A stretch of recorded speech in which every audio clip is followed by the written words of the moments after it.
ഇറാനിൽ ആക്രമണങ്ങൾ നടക്കുന്നു എന്നുള്ളതാണ് ഏറ്റവും ഒടുവിലെ റിപ്പോർട്ട്. ഇപ്പോൾ ഖമനേയിക്ക് പിന്നാലെ അടുത്തൊരു മരണം കൂടി സ്ഥിരീകരിക്കുകയാണ്. അബ്ദുൾ റഹീം മൊസാവി ഇറാന്റെ സൈനിക മേധാവിയാണ്. അത് ഇറാൻ ആ മരണം സ്ഥിരീകരിക്കുകയാണോ സായ്കുമാർ?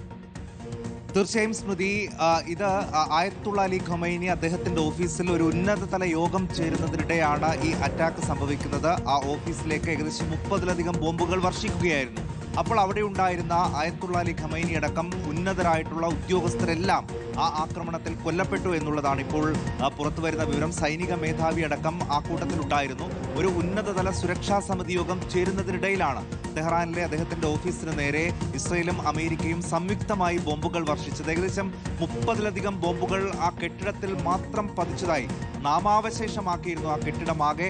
അതിന്റെ ദൃശ്യങ്ങളൊക്കെ നമ്മൾ ഇന്നലെ കണ്ടതുമാണ്. ആ സമയത്ത് അവിടെ ഉണ്ടായിരുന്ന പ്രതിരോധ മന്ത്രി അടക്കമുള്ള ആളുകൾ കൊല്ലപ്പെട്ടു എന്ന ഒരു സ്ഥിരീകരണമാണ് ഇപ്പോൾ ഇറാൻ നടത്തുന്നത്. അപ്പോഴും ഒരാളുടെ കാര്യത്തിൽ ഇപ്പോഴും അവ്യക്തതയുണ്ട്. ഇറാന്റെ പ്രസിഡന്റായ മസൂദ് പെഷസ്കിയാൻ, അദ്ദേഹം എവിടെയാണ് എന്നത് സംബന്ധിച്ച് ഇപ്പോഴും ഇറാൻ വ്യക്തത വരുത്തുന്നില്ല. മറിച്ച് അദ്ദേഹത്തിന്റെ ഓഫീസിൽ നിന്നുള്ള പ്രസ്താവനയൊക്കെ ഇറാൻ പുറത്തുവിടുകയും ചെയ്യുന്നുണ്ട്. എന്തായാലും ഇപ്പോഴും ശാന്തമായിട്ടില്ല. പലയിടങ്ങളിലും ആക്രമണങ്ങൾ നടക്കുകയാണ്.